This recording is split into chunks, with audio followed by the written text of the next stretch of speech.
Writing great twists. Surprising your audience is crucial to entertaining them, unless you're adapting a popular series of books like Lord of the Rings or Hunger Games, in which case the thrill comes from seeing the scenes you've imagined in vivid detail. Your story should have plenty of interesting twists and turns, which is quite easy to achieve. The story has momentum carrying it in one direction, then a reversal suddenly takes place which changes the direction of the story, and creates a new problem for the heroes to solve. These reversals can be due to the hero's mistakes, or folly, or betrayal, or a surprising revelation, or the villains obtaining some new advantage, or whatever. It could simply be introducing a new factor to the story equation, like in First Avenger when Steve goes AWOL to rescue the prisoners of war, and becomes a hero. Just remember to maximize the drama of these junctures, so the reversal is impactful. Big twists are rug pulls that recontextualize the terms of the conflict, like in The Matrix when we discover Neo lives in a VR hologram, or Empire Strikes Back when we learn Vader is Luke's father. Some twists are plot expansions like Star Wars, when we think the story is about rescuing the princess, but then we learn at the climax it's actually about destroying the Death Star. MacGuffin is a term coined in Hollywood, which refers to some special or magical item that the heroes and the villains are pursuing. It's a useful tool for bringing stories into focus. It gives everyone something to chase and struggle for. MacGuffins can create really interesting drama, and power plays and role reversals. As the MacGuffin changes hands, I highly recommend them. They can make a story much more twisted and dynamic, as the MacGuffin keeps changing hands. They can create really brilliant drama, and conflict and betrayals.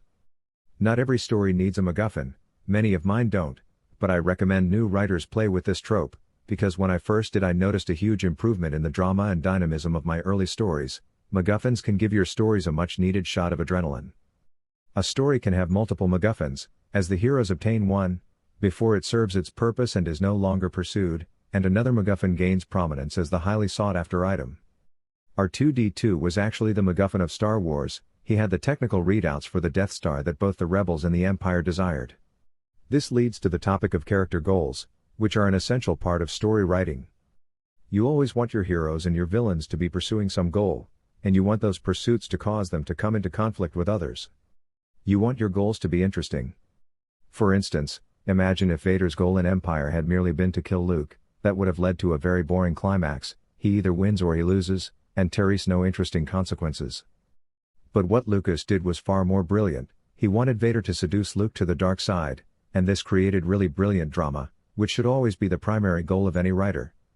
So use your goals and motivations to create interesting situations, and great drama. Tone is also an important part of storytelling, and it's something you should be mindful of.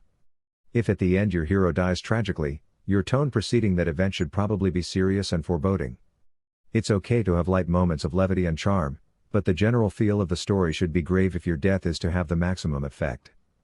A good example of tone gone wrong is Thor: Love and Thunder, where Jane dies at the end, but preceding that point the scenes were goofy and zany, and this tonal disjunction spoiled the gravitas of her death. It fell flat instead of eliciting emotion. Humor is an important part of stories, and my stories are often fairly droll, but you have to temper the jokes somewhat with an undercurrent of seriousness, like the Batman movies, or the humorous scenes will undercut your poignant or serious moments. It's a delicate balance. Character and relationship arc progression. You always want your stories to have a sense of forward momentum. Things should always be changing, and developing, or getting worse.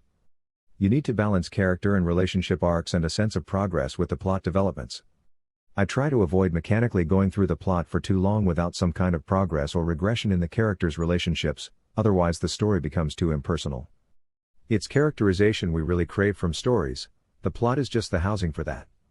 When you choose the relationships you want to focus on, they have to go from one extreme to another, like friends to lovers, or enemies to friends, or perhaps friends to enemies to friends again. It's best if there's some stumbling block between them, usually some kind of personality flaw, so the sense of progress comes from trying to overcome it. Of course, relationships can have many problems to overcome as the story evolves. It could be situational problems, like a noble girl being forced to give up her commoner lover in order to marry a fellow nobleman so she can gain an alliance for her family. Stories that fail to focus on relationship developments are mechanical and impersonal and dull. Dramatizing issues.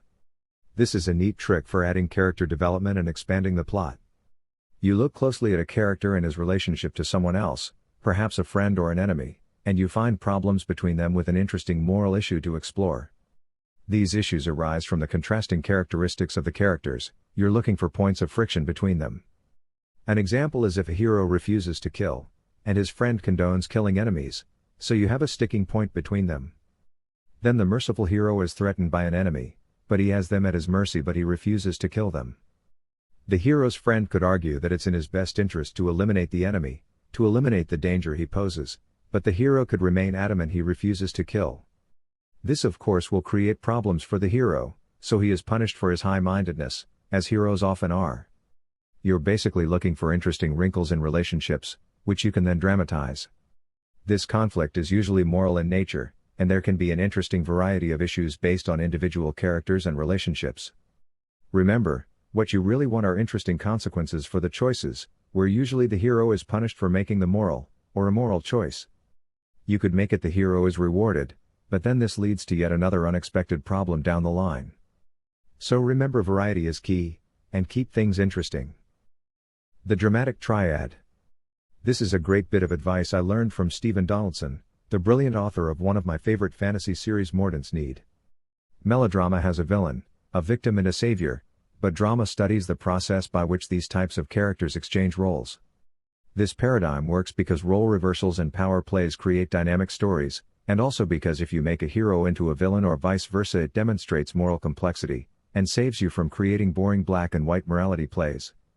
A great example of this is the first Thor movie, where Thor is the hero who punishes the treacherous Jotuns, and Odin is the victim of the Jotuns' treachery. Then Thor becomes the villain who instigates a war with the Jotuns, and his father Odin is the victim of his son's folly who must deal with the consequences. But then in a stunning reversal, Odin becomes the villain who strips Thor of his power and casts him out, before Thor becomes the victim who suffers his father's just wrath. These kinds of role reversals will create potent drama, and make your story more interesting and complex and surprising. Well, I hope that was useful for you. The best way to get good at writing is to keep writing. You learn far more by doing than you do by studying how to guides, and also there's a difference between knowing something, and applying it. Don't worry about making mistakes, those can be fixed during revision. The last thing you want to do is not write because you're afraid of making a mistake. Mistakes are simply part of the process of learning. We're all held hostage by the learning curve. The process of writing is sufficiently difficult enough that you will never completely master it. You will always be learning new things as you write new types of stories, and learn new skills. Anyway, I hope my advice can help you on your writer's journey to tell great stories, and share them with a wider audience. People need great stories because we see the world through narratives. They help us make sense of the world's problems and complexities, and overcome them. Stories are fundamental to mankind, so make sure your one is special. One final thing I will say is don't worry too much about originality. Don't get me wrong, originality is fantastic, and could be the reason your story becomes famous, and you should always put a unique twist on whatever story you're telling. But there's no shame in being inspired by other writers' stories, we all do it. However, avoid plagiarism at all costs. That's when you slavishly ape another story, usually the plot.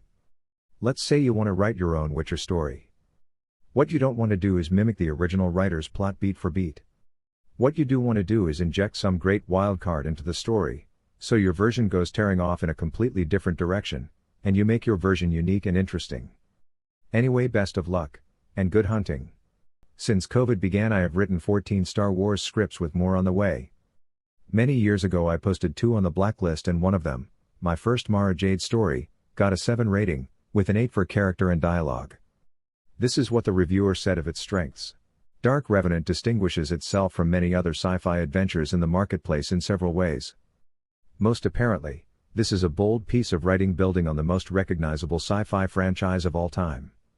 This immediately catches my attention. The writers skillfully match and expand on the well-known characters, showing amazing character work in the writing. The characters in the script are true to their originals, shown not only in their choices, decisions and actions, but also in their dialogue. The writer's work on Han Solo's dialogue impressed me in a major way. From the story standpoint, a suspense is created to highly engage the audience narratively. Also true to many Star Wars movie, we are enticed to figure out what the conspiracy is and patiently wait for the revelation in the end. Additionally, the script shows a very consistent thematic through line, as well as a strong emotional through line, both of which tightly thread the story together. We follow the Skywalkers' investigation and the corrupt politicians with real stakes at play. These two through lines focus our attention on the story.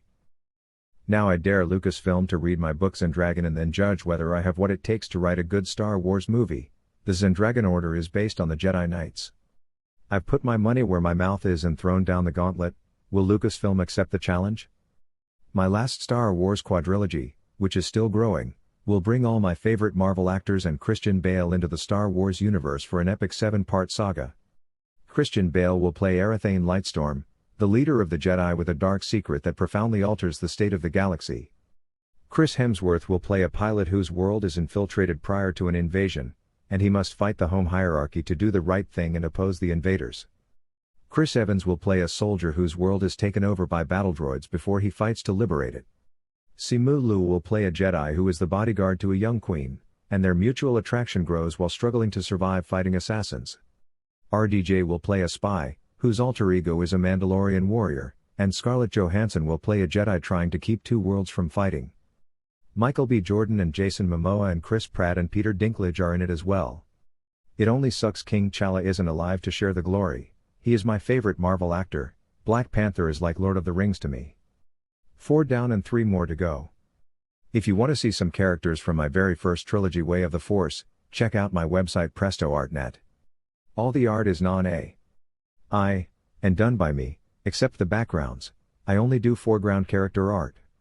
One day I hope I will work for Lucasfilm. Then I will save that moribund franchise from declining revenues and fanboy scorn and deliver the thinking man's space opera with satisfying setups and payoffs that audiences crave. Story elements that have been neglected like internal logic and good world building, and a cohesive and compelling overarching plot, with charming and charismatic characters, and poignant and lyrical romances, and emotionally powerful themes, and great twists and turns. If you want to see some great original, non-AI Star Wars and superhero art, visit my website PrestoArtNet, and if you like the idea of a superhero story like Batman Begins set in a world that's a mixture of Shogun and Lord of the Rings, then check out my book Zendragon, which is available for $1 in electronic book on Amazon. That's right, you're getting a steal, just $1. It's a marketing ploy called a loss leader. Cast a wide net and catch as many customers as you can, because I plan on releasing many different books. I've already got 2 more in the series and 5 more collections. If you're sick of fantasy sagas that take forever to be released, the Dragon Soul cycle is for you. The entire trilogy is on Amazon. For $1 you can sample it, then if you enjoy it you can read the 2nd and 3rd books. If you do not own a Kindle, you can download the Kindle app for your computer, and your e-book purchase will be stored in the cloud. Kirkus Reviews said it is an engaging mixture of spirituality, fantasy and B-movie action, and it also won the Ozma Award for Best Heroic Fantasy. If you like this video, then please like and share to harness the algorithms, and subscribe if you want more content like this. And I thank you kindly for your valuable attention.